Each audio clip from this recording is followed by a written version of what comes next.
This is a tragic story that has left many people in shock.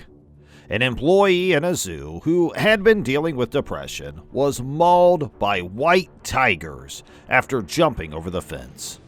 This incident happened in the city zoo where the employee had worked for several years.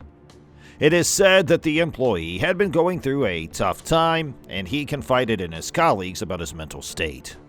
Unfortunately, he couldn't get the help he needed, and it eventually led to this devastating incident. It is essential to take mental health seriously and seek help when needed. It's heartbreaking to see someone's life end this way, and we should take this as a wake-up call to prioritize mental health in our daily lives. The zoo authorities also released a statement about the incident, stating that they are taking full responsibility and conducting a thorough investigation.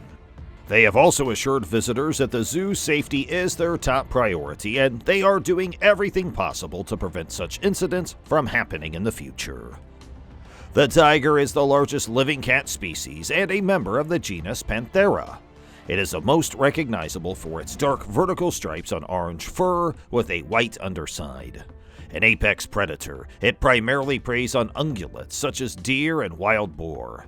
White tigers are known to be aggressive and territorial, and people should exercise caution when approaching their enclosure. This incident is a reminder of the importance of following safety guidelines at zoos and not engaging in any activities that put our lives at risk. White tigers, a variant of the Bengal tiger, are extremely rare. Also known as Panthera tigris, they are born without the pigment that usually makes their fur orange. Only 1 out of every 10,000 Bengal tigers are born this way. The total global population of Bengal tigers has also dwindled, and there are about 2,500 of them now. Native to the forests and grasslands in South Asia, white tigers are so rare that they have not been seen in the wild for decades. They are sometimes mistaken for being albinos, but the unusual white coloration is the result of gene mutation. White tigers also have blue eyes rather than the green or yellow-colored eyes of normal tigers. White tigers can weigh up to 300 kilograms and reach more than 3 meters in length. They have 30 teeth, the longest ones at 7.5 centimeters. They can reportedly eat 18 kilograms of meat in one go. In the wild, they can live for about 10 to 15 years, while those in the zoos usually survive 16 to 20 years. Omar, Zippy, and Winnie were born in Taman Safari, Indonesia. They came to Singapore in 2001 as part of an animal exchange program and to mark the Year of the Tiger. They soon became the star attraction at the zoo. But they were not the first white tigers here. The rare cats made their debut at the Singapore Zoo in 1988 when 2 came on a 4-month loan from the Cincinnati Zoo and Botanical Garden in the U.S. They made headlines in 2008 when they attacked zoo cleaner Nordin Montag, age 32, who jumped into the tiger enclosure and walked towards them, in full view of shocked onlookers who initially thought it was a show. The Malaysian worker was killed after getting close to the tiger, puffing out his chest and raising his arms. A pathologist noted that he had 90 external injuries in addition to fractures to his skull, neck, and ribs. The incident was ruled a suicide by the state coroner in 2009.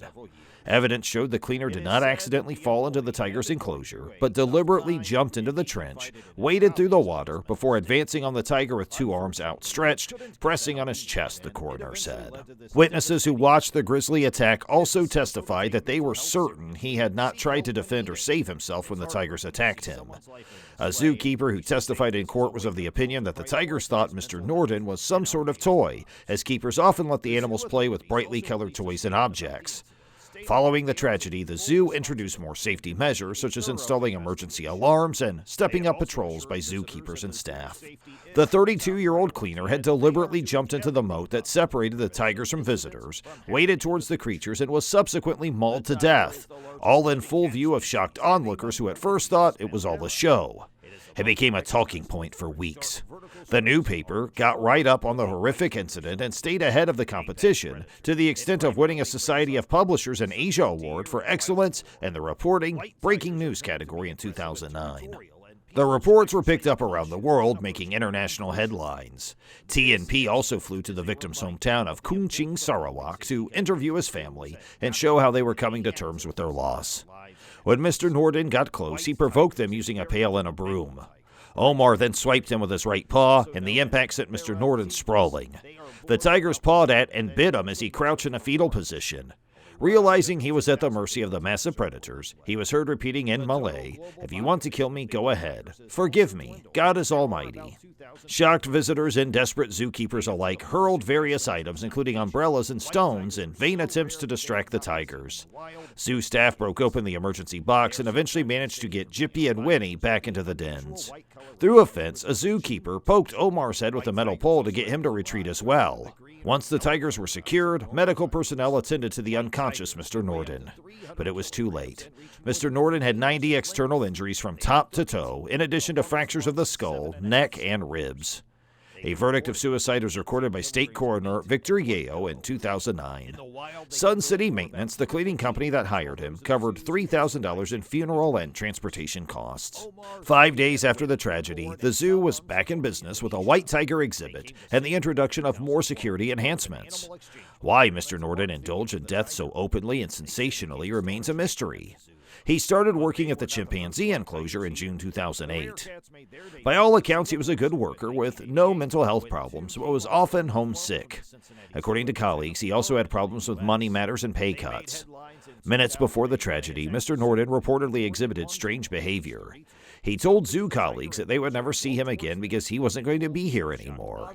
He also threw his Malaysian driving license and staff meal vouchers into the crocodile enclosure.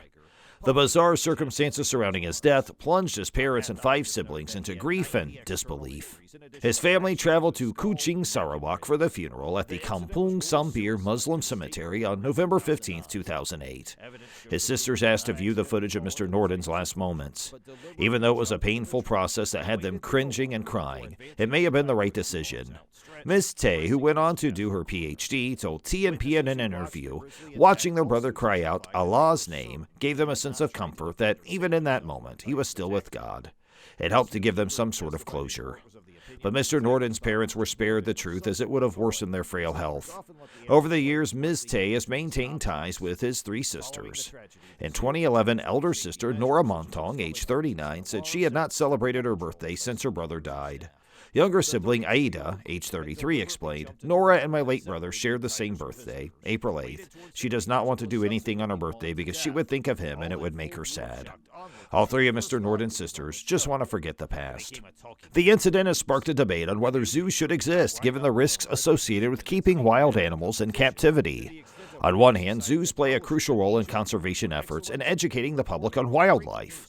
On the other hand, it is inhumane to keep animals in confined spaces, and they often suffer emotional and physical distress. It is a complex issue, and people should have an open and honest discussion about the future of zoos.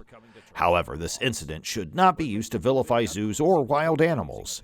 It's essential to remember that these creatures are not evil or malicious, and they are just animals following their instinctual behavior. It's also vital to appreciate the beauty and importance of wildlife in our world. In conclusion, this incident is a tragedy that should not have happened. It's a reminder of the importance of mental health, following safety guidelines, and having an open dialogue on the future of zoos. Our hearts go out to the employees, family, and friends, and we hope they get the support they need during this difficult time. We hope this incident will serve as a catalyst for change and make us rethink our approach.